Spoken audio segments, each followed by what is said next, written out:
Le Congo ne tombera jamais, car la victoire du Congo dépend de l'Éternel, Dieu des armées, et à ses prophètes qui craignent l'Éternel, comme l'évangéliste Bishop John Israel Makiese, descendant de Fumu Kimbangu, Jean-Baptiste et troisième millénaire.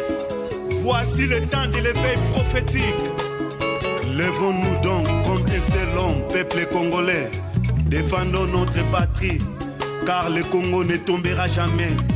Vouloir c'est pouvoir, c'est maintenant ou jamais, c'est maintenant ou jamais, maintenant ou jamais. Eh Yahweh, sunga peuple congolais bitumbo tozobunda, Ezaya nzotote, Ezaya molimo. Archevêque Koutounou Fernando, eh Yahweh, sunga bishope, John Makiese bitumbo azobunda, Ezaya nzotote, Ezaya molimo. Pasteur Placide Jésus, Mokpadiko, Congolais telema bipai bisosa. Isaac Mabaka, l'étoile d'Afrique. Tenons-nous la main dans la main, Congolais. Pona mboka na yo bunda. Loba non, Congo iko. Bonjour, bonsoir, Banagignon, Soya KTG News. Télévision, moi, votre humble serviteur, maestro Héros Kano. Comme je vous disais toujours que moi, je suis le maître de tous les chroniqueurs et internet. Na KTG News, vous êtes toujours à la page d'actualité. Nous sommes dans le monde entier, au politique, sport, day, tout, membre, tout aller au religieux, l'église. On a KTG News, télévision, beaucoup de gens. On a profité du hôtel, on a souhaité que meilleur venir les patrons. Notre malgré le patron Mazaka, patron Abisso, Bishop John Israel, na peso mbote siko zali na pesi famille mobima yo ba merve na pesi mbote na vena na mère envoie ma patron ba merve na pe sous sans oublier na mère na Zulu TV Zulu Mokoso. Là je dis directement merci beaucoup na ndeko na chacha queen wa sala trop pour na maestro Orokano nazanga monter nazana pasteur. Je ne sais pas si vous êtes Olubani, naza pasteur, évangéliste, prophète ou pas. On a kala batu baeba ki azalaka musicien, azalaka chanteur, abeta musique ya auto balé ya kilelo kwa beta musique ya kilelo nzamba sala grâce comme na yemoto ya mabonde li na kumbo ya Las Vegas akosolola na biso de kobota manaye kokola na ye na kotika na musique na ndinga komi lelo kosambela nzambe fa faire voir biso nini sala ke ye atika monde wana ya musique profonde akoma na ye kosambela nzambe. Je suis avec ye mosali na nzambe. Je dis bonjour. Ouais, bonjour papa. Las Vegas, je ne sais pas si on a robano ou bien Las Vegas ou bien na bengo na combo ya baptême. Bon, et kobenga Las Vegas ezape mabete parce que ezana mutu moko na Bible soko tangi Bible malamu omona kombo na etilo babenga ke Simon le lépreux. Mais en réalité comme on a bana kobenga parce que azali na maladie ya lèpre. Mais soko talaki azali sous na lèpre te. Vu qu'il y a une maladie à lèpre, mais comment on est égal à Simon le lépreux? Mais il peut le égal à Las Vegas, mon Dieu. Est-ce que comment il y a baptême des années pour te dire que tant que tu as mis Jésus-Christ comme Seigneur et Sauveur, il y a même fois baptême. Mais il y a comment baptême des années. Bon, comme vraiment il y a baptême, vraiment c'est bon. Pour nous, on a botama famille chrétien et na botama na famille lorsque tu botama qui na botama ni batu ya Branham batu Shekina. D'ailleurs comme on a ngezala Billy Paul waneza kombo ya fils aîné ya papa William Branham et comme on a ngezala Michel na famille donc lorsque na pesibo mo ina pas Christ mais na préféré ko garder comme on a Michel parce que Michel frère Michel Togo ba frère Michel aza abotami na famille à combien de personnes? Togo ba frère Michel aza mutu aza colonie quoi. To bana un peu le quoi na ma biographie ya yo moto après toi avancer. Ouais, frère Michel abotami na famille ya bani belé. Toze belé et naza mutu ya Bandundu. Mutu ya Bandundu précisément Muyanzi. Na famille aux quantième. Bon, la famille naza oh, c'est la famille aux quantième. La famille naza 14e. La famille aux 14e. Yes. C'est que papa bota combien de personnes? La famille vraiment bino non se posa combien de bandes? OK. La famille naza 14e. C'est bon, merci frère Nabiso Michel à la famille à 14e. Tout le monde pour son assommant Mickey. Tout le monde Michel. Pour ça, la télévision, la trace Nabiso qui. Il n'est pour ça pas vraiment au Mamouyemba. Pour ça, la arabe, R&B, tout le monde a ses aux alaka. Ni bien c'est le monde de la musique.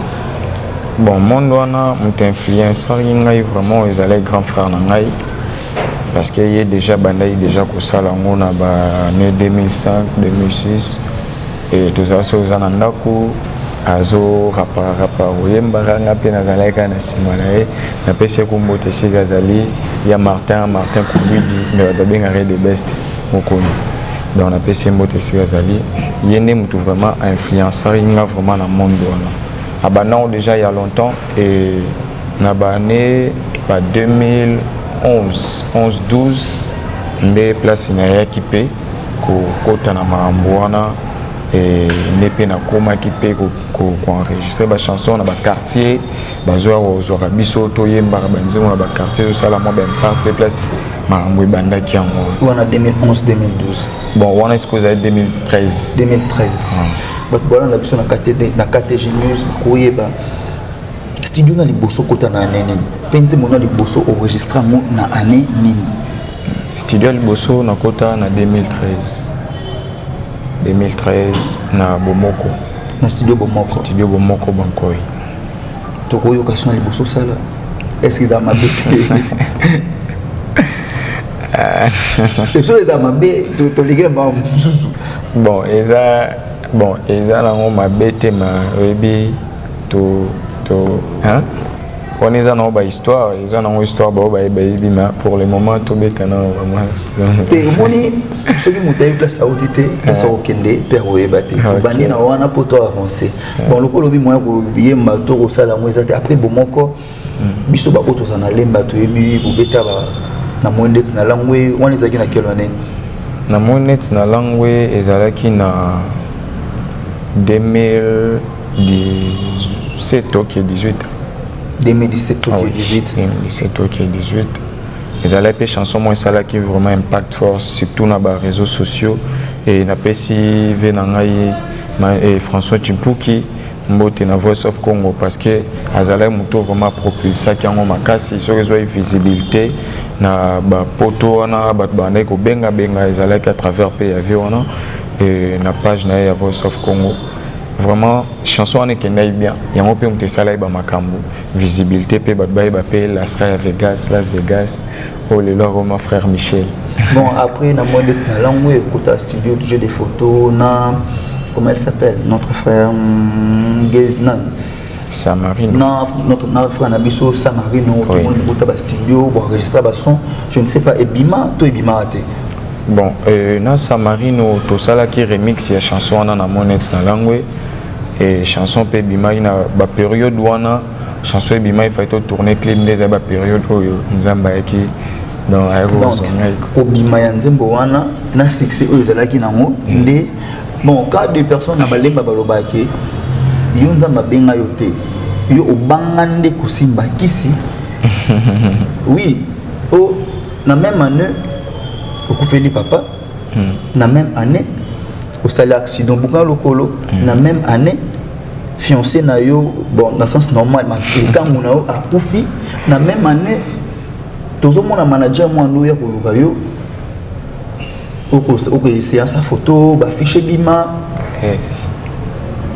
du coup to la muki na bongoli motema na lemba balobi abangi kisi kokufa ya bandeko wana nyonso kokufa ya papa kokufa ya mama na yo kokufa ya fiancé na yo balobi ba memaki na nzela ya mabe na nzela ba baol baza clair na okoma PD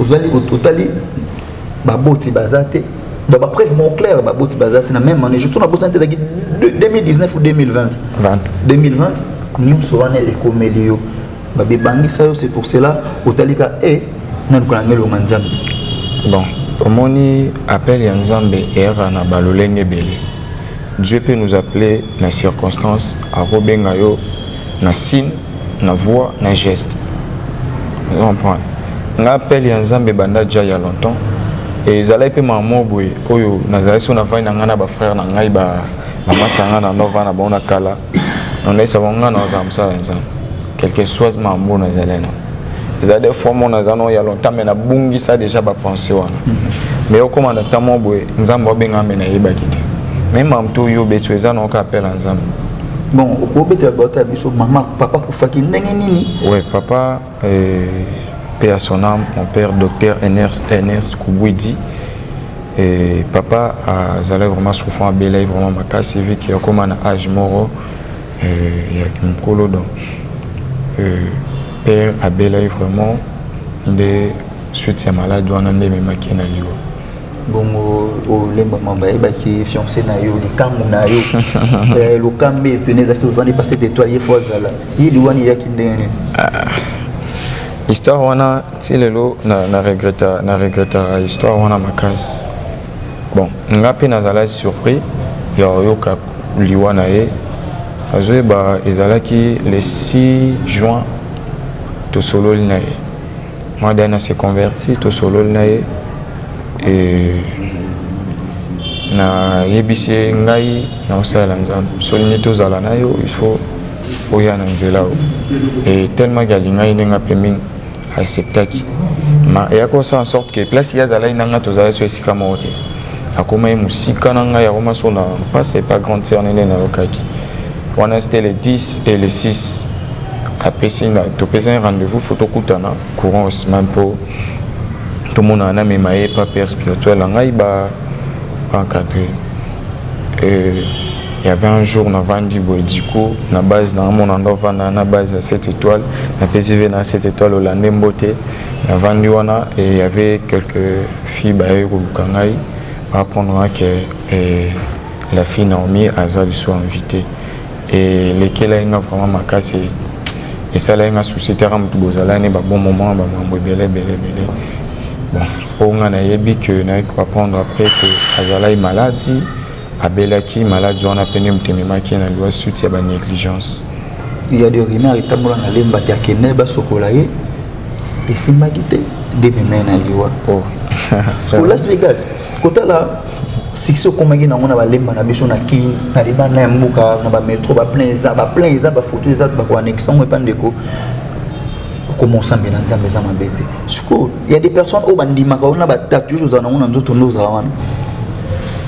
Bon, en réalité, tatouage, eza mutu soit limité, peut-être eza dans mon conviction, mais on a yebi, je crois en Seigneur Jésus et puis je sers Dieu et puis naté à l'évangile.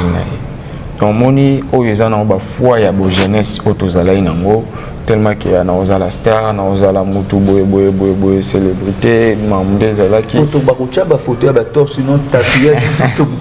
J'ai des photos là où ça, ba nous ne pas comprendre parce que zalaki na pas plein wa no sala, na ndenza ba benyo lelo nengo za lelo. Pour aider d'autres personnes comme on boye na ajoza nango ba te belé bandima te ko bongola motema solo. Bon, c'est la puissance de l'évangile. Même ngamo pe na ndima kete. Surtout que ba niveau na comment il ba projet na zalai nango ngamo na ndima ite que na ko se retrouver na maboko ya Christ. Kuna manager pour cela ndetini. Ton manager ando ya chiba carbion na e avec le artiste. Le manager Dan Boloko na PCV Mboteska Zali mon vieux, je l'aime beaucoup. Et ça en vient moi to banane kala même ba projet ba clip ngal boso to sala na e vu que to zalara déjà na ma vision fa to sala ne veut que aux wangai to comment il peut travailler les derniers projets to travailler les allées chansons ni tel sa taille oh vraiment to kenda oh to travailler vraiment makasi et puis à misaki vraiment mambo belé donc les allées vraiment donc chanson on a ce qui bima qui vraiment les a terrible donc quand ils ont une décevoir qui est normalement bon déception pour moi miser bambo mon à côté ba studio pour boya ko lokona voiture na ye pour beaucoup de séances ça ba photo pour na ba affiche du coup ngai ba penser na penser que na décevoir qui c'est bon oui on est pas penser parce que lorsque je me suis converti dans notre solar été na s'éloigner qui un peu là du coup on a recoutana madame l'autre fois madame na mona ya binga kuto bi pour le quoi le jour où on a solo na ye ngamo na zala surpris la parole à l'obéla ngai ngamo vraiment et ça là ngai soya na muto a dépensé ba mbongo na boye na comme vraiment à l'obéla ngai tu es un frère pour moi. Et ça, je sais très bien, à 2 ans à côté, on a saga tout de façon que on a propulsé et vraiment, surtout que nous avons zappé sous chrétien et nous avons zappé moi, papa n'est pas à Boussal Nzambe. Donc, à CPL ma casse, à CPL vraiment ma casse, si na dengue na se correcte. Donc, à CPL vraiment ma casse. Et ça là qui est bien. Et puis, on aura aussi des projets au travail dans tous les ans sur bon terme. Ok, merci. Balamignon, so pour Bichot, Mpolo Chempo, Aza évangéliste, Aza pasteur. Aza Libana Mboka et pas pour l'émission, pour l'ando. Conseil nous couper sur la jeunesse congolaise. Parce que nous les jeunes, il y a Congo, précisément à qui, tout le monde s'est donné trop dans la distraction inutile. Na ba masanga na ba basi ba bombe yaki donc bele conseil nous peut ça ba jeune pour d'autres personnes bazo penser que pour monter celle en Zambie il faut attendre ba âge et il y a ba 40 et quelques nous disons dans 25 à 30 à 31 na zomo na ke quoi comme na âge celle en Zambie conseil ni ne couper ça biso ba jeune bon conseil on couper ça biso ba jeune et Bible lobi na mukanda ya Ecclésiaste chapitre 12. Bible lobby, jeune homme, réjouis-toi de ta jeunesse, livre ton cœur dans la joie pendant les jours de ta jeunesse, marche dans les voies de ton cœur et selon les regards de tes yeux. Donc par là, on a montré que même Zambé pratiquer la biso tant à cause de la libre arbitre, il y a beaucoup de biso. Rabbi Elenge, c'est peine à bolenge na yo sala nyon surtout comme moi, bah image n'habite sur bola ça. Donc jeunesse n'angé zala bon. Nano sa mamtu bando sepel sangai sonom na kanga suka vert na kina kangia vert sonom na kanga suka jaune na kangia jaune ya rouge sonom na tobola matoi ah bino batameja bozala mystique so na ingina sala nyonso tout na no sala parce que na no mona na za jeune et puis artiste célèbre na no mona ke wona ezala foi ya jeunesse no mona ke donc vie ce qui wana mais nanga nem sa jeune nyonso to neza na vanité okoza no jeune okoza star okoza célèbre succès basi par-ci par-là masanga mais yebete na suka nango nzambo abengo na sambiselo et na sambiselo wana okende yo moko okende na ni ba mina yo o ba memaka ona banzela ba boîte ba bar ni ba mino ba melisa wa masanga ba bombe ba diamba ni ba mino ba melisa ba gene tu iras tout seul. C'est par là qu'il y a un jugement yomoko. Et il y a un Bible lobby, mais souviens-toi de ton Créateur pendant le jour de ta jeunesse. Biso ba jeune, topé sande bomo ina biso pa yo. C'est en ce moment où le Seigneur était tout servir Christ, tout servir Jésus Messie, parce que après cette vie, il y a encore une vie, c'est la vie éternelle.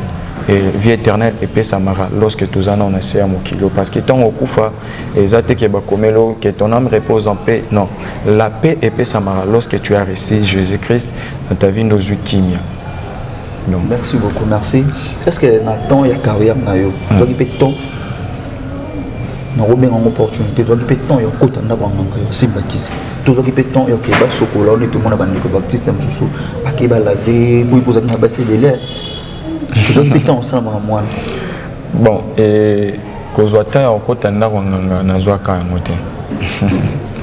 Mais na zala na relation ya ba venanga moko boye, na ba relation par rapport à la musique inde bandako kende et senga pe ba moment mo boye il faut so la veneni zala mo nezala iba mais kokota na non ko laver wana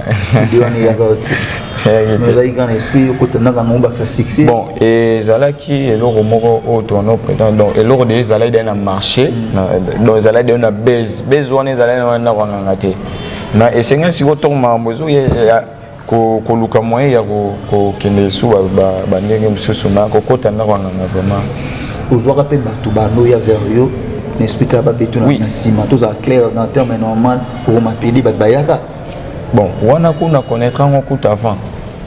Ngai vraiment ceux ils ko kota na monde wana mais na kota moi avant. Oui, monde qui PD mais na kota moi avant.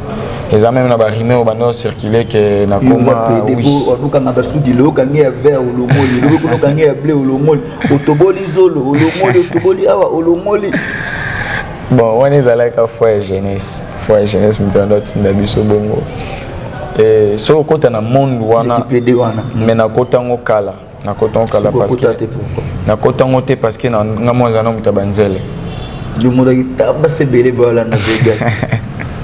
Non, moi là mutabanze. Ce qu'on dit conseil ni no pesa na ba jeune lelo ba kabibo limo ba kabimo limo na bango même so pour na t-shirt pour na so montre bracelet jean on dit mam ninga ni mobali abimane na sima comme pédé conseil ni no pesa bande on a biso ba jeune pour les deux pédé comme nango presque comme ça normal mais le ça normalité même si pour une voiture à $1200 par mandimi à Kabavina et conseil ni no pesa bande qu'on a biso ba pédé bon pardon pour internet il y a des personnes par contre qui accepter oui nandimi nga za na pédé ça vina ngai ko ça nini mutu muso lobike mutu akoma ka pédé te nzamba sala ba pédé ba muso ba bota mara déjà ba pédé conseil ni ko pesa ba to bon bon et moi je suis chrétien na ozonga na Bible sokomoni na Lévitique ezana ba loi oyo ba interdisa ba marambo eza ba abomination mais Bible selon ndenge tout le monde en ce jour tout le monde ba koma ba peda cause ya basket lamba ou soit ko melama sans soit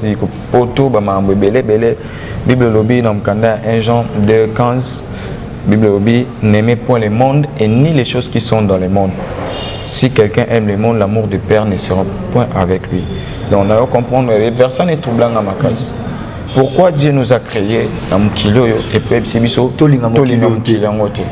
et par là, dans le livre Jacques Eopé a raison, Jacques 4:4, chapitre 4, le verset 4, dit adultère que vous êtes, ne savez-vous pas que l'amour du monde et inimitié contre Dieu. Celui donc qui veut être ami du monde se rend ennemi de Dieu.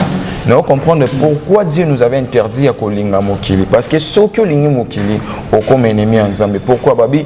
Car tout ce qui est dans le monde, et la convoitise des yeux, la convoitise de la chair, l'orgueil de la vie, Babi, toutes ces choses ne viennent point du Père, mais ça vient du monde. Et là, comme à cause de la convoitise, mauvais désir, orgueil de la vie. Balingi kaka bamonaza na iPhone 12 Pro iPhone c'est on a bon et bon normalement tout le monde na ba sens ya mabete pour na mokili on zaki trop na monde na mokili na sens ya mabete bon avant tout on pour le moment même Bible tout est permis tout n'est pas utile nous on Bible ils en vraiment important vraiment bon les ablos cause en ngombe pour nous se soucier que c'est pour monnaie comme tout le monde dans la génération na biso ya lelo mutozo linga à se sacrifier à cause du téléphone à cause il y a $200 ba jeune fille belé tozo moi bazo kufa ba jeune belé ba comme ba pédé donc à cause ya babilo on a bilobi c'est que celui qui aime le monde sera ennemi de Dieu. Mes frères et sœurs, ceux qui osent vivre à Bavion, automatiquement tu es ennemi de Dieu. Ceux qui vivent dans la convoitise, dans l'orgueil de la vie, tu es ennemi de Dieu. Si nous vivons, c'est à cause de l'amour de Dieu. Alors, et l'oroni nango eko kiko kosala biso ete to koma ennemi nza poto gagner nini. Bible lobi na Marc 8:35 et si quelqu'un car Bible loba car celui qui voudrait sauver sa vie la perdra. Mais celui qui perdra sa vie à cause de moi et de la bonne nouvelle la sauvera. Et que sert-il à un homme de gagner tout le monde s'il perd son âme? Ni n'importe mutuya au gagner succès, au gagner iPhone, au gagner basket, au gagner célébrité. Après cela, au perdre âme, na oza cher les besoins âme. Et là on est dans oza litomba. Donc bande konanga vraiment babiloko tout en eza vanité. Si un homme dans la Bible comme Salomon roi Oyazalaki, azo vivre na nord bilo Oyazalaki nord habite tout est vanité. Et alors on est dans moi c'est que ça na iPhone soit na téléphone soit na nini au perdre âme na. Donc éviter ces choses là, topé sabo mo n'abuse pas Christ, Dieu nous aime. Et en réalité que c'est important que Yesu alingi mututu. Et qui était pour nous juger bango alingi bango na mabena bango quoi que chose à la pédé ou à la nani Dieu t'aime. Il y a ces questions ezaka que et ko croire na ye pe opé sabo mo ipai na ye pour okufa na kipédé na wana te okufa na kilésibien na okufa na bakisi na okufa ba vie mabena otema ozwa bomo yeseko. Merci beaucoup frère Michel lelo ozana église o kambaka toza mwana kati église. Naza mwana na kati église. Une église nini peza wapi? Bon, naza na centre évangélique Les Bénis en Christ et Zwami na avenue Lombi numéro 2 na commune ya Lemba précisément na Lemba super derrière l'école Athénée Athénée de Lemba. Oyo visionnaire père spirituel na biso eza l'apôtre Victor Ngolé la Mouela na PCMBO Tessiga na mission de service. Bon, s'il y a des personnes qui ont frère Michel pour la prière, pour la oui, numéro nangai ezawana numéro nangai ezali plus 243 82 87 71 364. C'est bon, merci, toi, frère Michel. Frère Michel, invité, est-ce que nous, comme nous sommes mélangeants, au Tiki vit en moins musique, puis il y a d'autres personnes qui vont chanter à profond, comme la Bonzambé, ils vont continuer à faire la musique, mais il y a Bonzambé. Je ne sais pas, Tika na yo. Non, na Tika musique était. Na yembela ka. Ah, donc lui, il va mais échanger comme il y a Bonzambé. Oui, si ko to komine sko to zong si lo kumo pa na. Vous en a studio ou comment?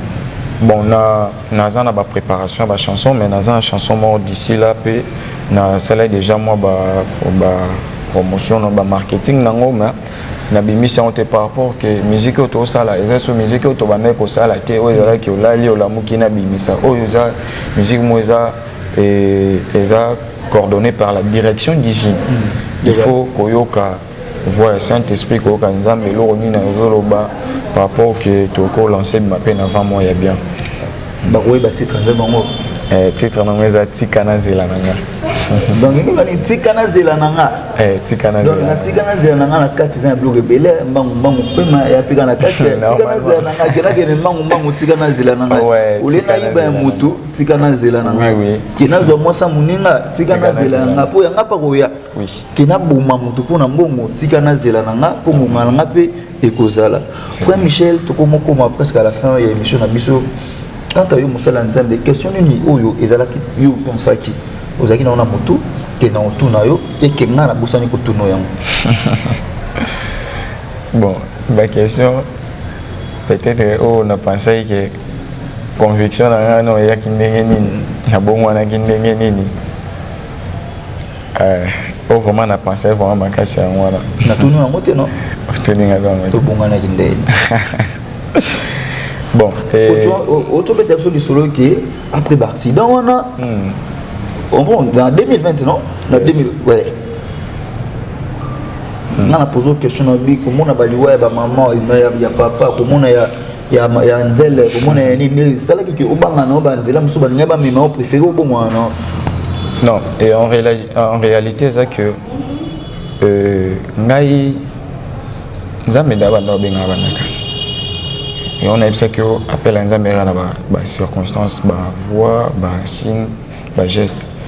Nzambe na benga mena na ko saisir en moté. Neto autour le baké accident. Accident na sala ki et l'accident mon rose à l'invité. Comment aux invités et là qui les jours mon allait malade et qui reçoit ça examen par grande sœur na ville. Grande sœur par exemple ça la Nzambe et à ça la Nzambe papa Walo na PCP mbote le berger archilène Kubidi mbote si vous alliez et jour na ko ça examen à ça singa pe examen après singa bakisi mais bazali na campagne moko ezalaki na stade de Maxi si je ne me trompe pas et puis singa tete OK ngai vi que DSR après ça ingala mpona yo moni kitoki na d'ailleurs après ça ingala na vite nazo na base ngana yenda kobaye ya mwana na bite na zong na loa na zumbo nga ba yendo yoka nga kuna sera bisinga toke itoka bwana kuna 24 wana azui ya kei nga pe na team na 24 na oze la transport et na momba on fièvre nga makasi kana kazi na una luka mwana mela bakiso apesa nga na zwa ki moyete koti bis na luki mwana so mama moi pesa la tete na fièvre na transpirer na kititi na base na 7 étoiles na kuti pe base za ki wana ba pesi na pe kisi na meli habite mwana zonga ndau na matete za te na ki pas grand frère na ngai na camp na ki pas grand frère na ngai ya Roland na mbongo e déranger et comme ça apprécier au tambola mbongo e déranger na habite na ki ka base yebi passer wana na bimi na kati pe prince na ju moto kali boso ya rentrer ya pirwana ko zona ju moto to sala ta distance ya 30 mètres était ketch moi bando na sima biso ezo klaxonner ketch on est dévié biso on a sima na moi ezala na remorque moi banda ko ya Et je vitesse ma casse oui remorque. Remorque ouais 28 pneus 27 pneus. Et je que tu as des monnaies à lire dans ngoya et bana ngoya mabe que tu as dévié biso jusqu'au tout cas en retard. Na retard wana tout cas là nango le temps na monteur abima mukie et remorque zo biso et pour mbisa biso dans distance à 20 mètres. Donc on va distance 20 mètres. Donc na baita ba shit penda likolo santa penda bilora ba film auto mona wa. Donc ils allaient vraiment kufa ngamo signe na za vibwele. Donc nzambe te za la scandale. Donc accident na sala wana on a mona miracle nzambe malgré distance wana na bo terre wana na pumbo ke ba shit na koya na prince te na koya na bordure te na koya na terrasse te na koya na bento te na koya na ba zelu. En plus na kita debout le ba ange ne ba simba ki ba télé monsieur ba télé misima ma fracture salama kana lokolo ne na yaki obuka na lokolo après ko buka na wana eza ba masa moto no mena ba drink for le pouvoir na ma tête ando se dire on va parler na masa na to mena ba drink mais jour ya otala na parler ateyanga ebisinga yo il faut ça la nzambe donc tous aboso bimi faut ça la nzambe na bla ya na ba drink to ba ni na mono ralouche et après tant na yo ka bien vu que na ba projet na un studio ba projet Samarino il fallait to bimi ça ba clip nango na projet na ya tag sa taïwana après quelque temps na yo bima wana pe na zongeli na pour tambola ni na kokuta na jour moko na frère na ngamo Vini mabaya na pesi mbote lelo so na yebi Christ eza à travers frère na Vini ye mutu apporter la évangile wana Vini mabaya ayi alendi suyo alendi sanga pété et là on a mona ngweza la miracle pourquoi il y a d'autres personnes pour ba bon wana faut aux attend au te ya yo bimsele ba verset mais o ezala miracle pour nga apesanga verset te ayebi sanga lo moko kenzamba c'est pas na marche na hotel. Donc version apesanga ngwana le jour wana na santa donc tema pene beti boum. Donc c'était ma toute première fois. Na santé lo mobo na santé journée na nge bebimba la moko. Abisanga nzamba c'est pas na hotel. Abisinga donc oh eza deuxième fois et deuxième fois nzamba lo belanga propos na luka yo na mona hotel on a eu grâce à mona. Nzamba abisinga ka c'est pas na marche na hotel. Verset apesanga ngwana. Et na zonga ndako basi on va vendre pas ba mina ngamoko et dadi et là na pesi mbote et na zonga ndako donc jour wana na sala 2 jours na zo visitation le Saint-Esprit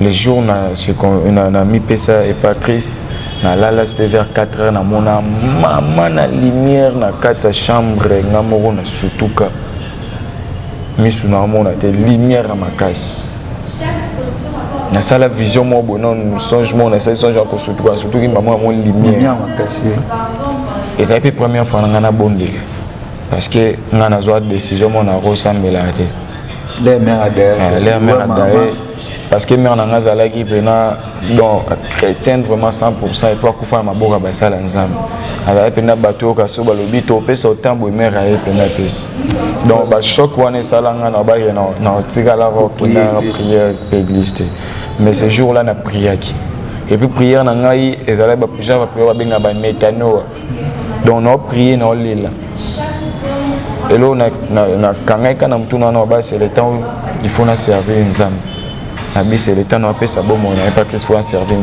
c'était déjà vers 4h mais na sutuki na yo bima na bimi pe na lopango na signala mutu te place na OK pe na mi ba répéter vers 4h après na okuta na une maman elle s'est mona ero ke ne wa les gens qui ont le camarade no vini place conscience yo zonga na yo luka vini au terre na luka de ça ba 5h na côté les pe on a parlé kamoto luka ngali kamu na rencontrer les na bisinga school monde na ese na otika nyoso na sala Christ elekeli atunga musique ino otika atumo otika bien na ese oui na otika animate poya misala Christ akamwa bang abisinga las ozotika na ese oui na otika et puis comme ça na sanga prière d'invitation na yamba Christ et puis à comment peut pour encadrer na ba moment na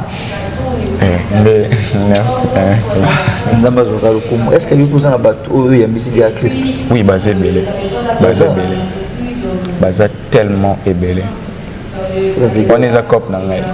Merci. On est à cop nangai. Merci beaucoup frère Vegas. Si besoin maman TV besoin maman oui bien bandi balandi ba commentaire toi besoin mingi ba commentaire na bino ba suggestion na bino émission tout ça bateau. Il y a ça mosali Nzambe comme toujours sur là par rapport les thèmes olina ya kala na ya komi lelo. Nayebi que elle makanda zawana côté montage za makasi beaucoup mona ba photo na ba concert beaucoup mona ba vidéo beaucoup mona ndenge nazo ba tatouage nzoto mobima beaucoup mona ba stress na ba vert na ba rouge na ba violet ga neto to ba beaucoup mona ngo ba ndoko tshela biso yango neto saga émission na biso ndeko na biso Vegas ni yo koloba na ba abonné ya chaîne na biso tant que yo mosala Nzambe. Bon, et là on a sepelé premièrement parce que chaîne eza ko kambama na musali Nzambe. Et Bishop Israël. Napesi papa Mbote Sikazali. Napesi papa Mbote Sikazali Mosali Nzambe bango ba mérite ba mère rebelle. Et puis na Monique chaîne ezaka chaîne ya batu nyonso. Parce que ndé ya mpe biso pe basali Nzambe na sepero ya batu tout surtout que tozana besoin que ba jeune locaux la bisope balandara chaîne oyo parce que à partir de la chaîne oyo pe zapesika bato belé bako pesa bomo ina ba pas Christ parce que ba jara émission je crois qu'il faut édifier jeunesse peut édifier peuple de Dieu peut édifier bato belé pour ba été et sans Jésus il y a pas la vie donc ceux qui oyo ngai lelo na mo c'est la Christ parce que libanda yesu vie zati donc bolanda chaîne na bino yangoyo KTG News KTG News bolanda chaîne na bino yangoyo chaîne moro 100%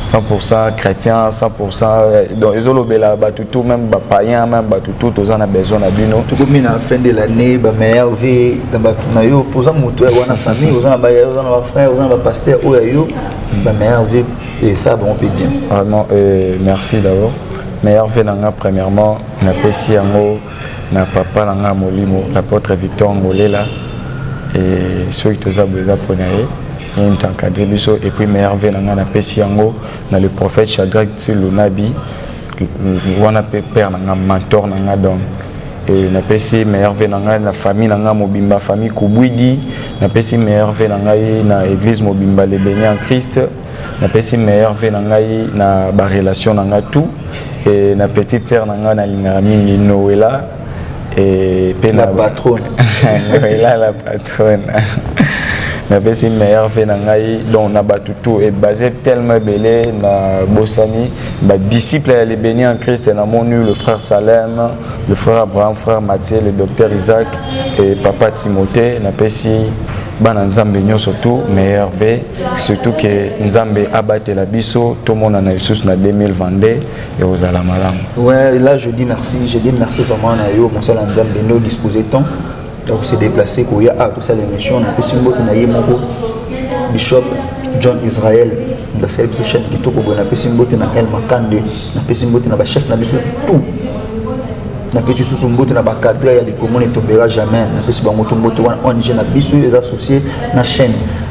Je dis merci na batutu ba sur balandi émission na ngai batutu ba s'abonner na chaîne na biso je vous dis merci ceux qui bossepé na émission commentaire ezana to benge les sous to bengete na kulikela bino les sous basali ya Nzambe to meke pe ko solola ko zongi sabandeko oyo bazali banda bazonga na nzela pour Jésus-Christ le sauveur biso to tondimela Jésus comme Seigneur et sauveur to bangaka et le côté so aux amours sans Jésus aux amours te pour na ngai je vous dis merci à la prochaine élément merci beaucoup.